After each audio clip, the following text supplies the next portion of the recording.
Good morning and thank you for coming in today to discuss our helicopter requirements. Not at all. Glad to have the opportunity to discuss some options with you. So first of all, I wanted to explain that our company holds safety as the highest priority when it comes to the transportation of our staff and clients. I completely understand, and may I commend you on an admirable corporate ethos. Now, our independent aviation safety auditors have advised us to utilize twin-engined helicopters for all future contracts. Are you able to supply such aircraft and crew them accordingly? Certainly. We would be pleased to offer you a range of twin-engined helicopters, and may I commend you on your proactive approach to helicopter safety. Thank you. Now, with regard to the helicopters, we will also need to discuss hourly rates. Of course. As a ballpark figure for a twin-engined helicopter that suits your operation, you will need to budget around $3,000 to $5,000 per hour. Whoa. Let's not get crazy. That rate exceeds our permitted budget, I'm afraid. Oh, really? Did you consult an aviation specialist prior to setting this budget? Well, no. Might have been a good idea, don't you think? So if you're not prepared to pay rates in that region, you won't get a twin-engined helicopter. I see. Well, what about a new Bell 407 or a Eurocopter B3 Squirrel? Certainly, they are both excellent choices of single-engined helicopters and would provide you with modern, powerful helicopter options. They will also provide you with the latest developments in safety technology. Well, that is excellent. You'll need to speak to our contract advisors who will draw up the contracts. I would imagine that as we are staying with single-engine helicopters, the hourly rates will not change too much then. Now look here, you muppet. You do realize it's 2011, don't you? If you want modern helicopters, then you will have to be prepared to pay modern helicopter rates. The current hourly rate for helicopters hasn't changed in the last 10 years, and you can't get the latest and safest equipment for those rates. I thought you said safety was your highest priority. Well, of course it is. But you just said that your budget won't cover the safer option. Well, yes, but... No buts, dickhead. You stand there and quote company policies that say you provide your staff with the safest aircraft available. But the truth is you aren't prepared to pay for those aircraft because you seem happy to gamble that you won't need them. Now hang on a minute. No, you hang on a fucking minute. All over this country there are 30 to 40-year-old helicopters flying in some of the most demanding environments you'll find. And why do these helicopter companies persist with these old aircraft? Why don't they update or upgrade their fleet with modern, safer aircraft?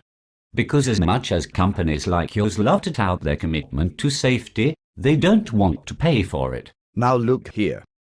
No, you look here, fuckknuckle. Helicopter operators are being forced to provide their services for less and less return because of companies like yours.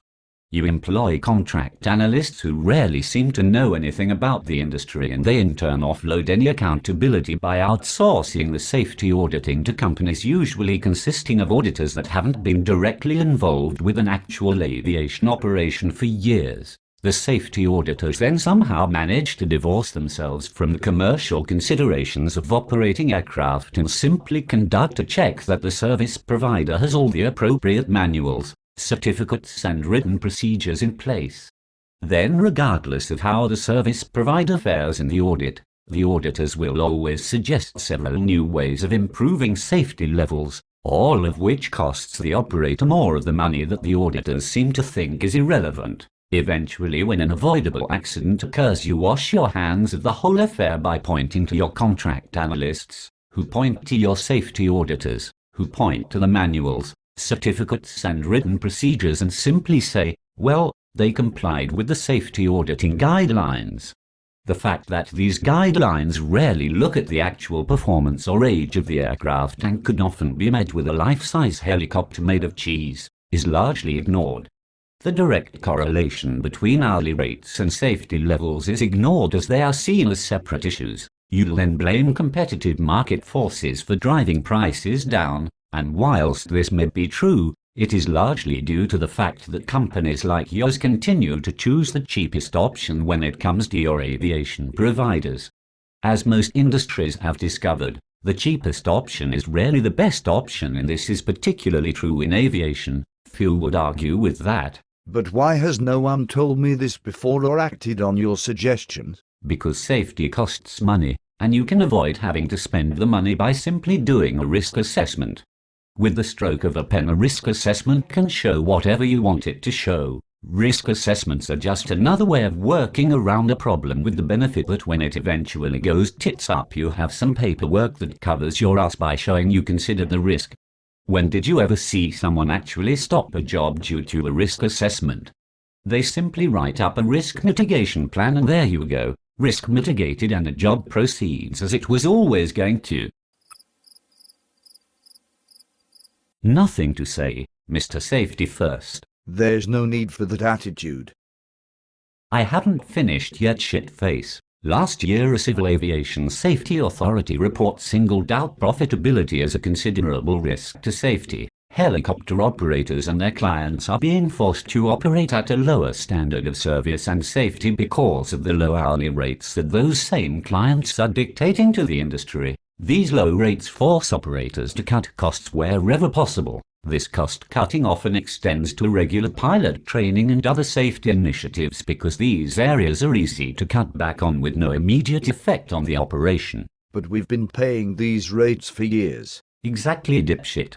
Whilst almost every facet of aviation has become more expensive, you have forced operators to maintain rates from last century. We are proposing a radical concept which involves a shift away from the focus on price and a move to a focus squarely on safety and service, particularly where passenger carrying operations exist.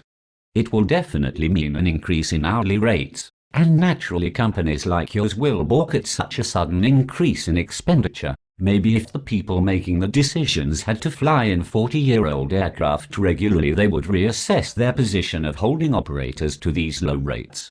You also need to think of any increase as being spread out over the last 10 to 15 years, as the hourly rate for helicopters has remained virtually unchanged during that time.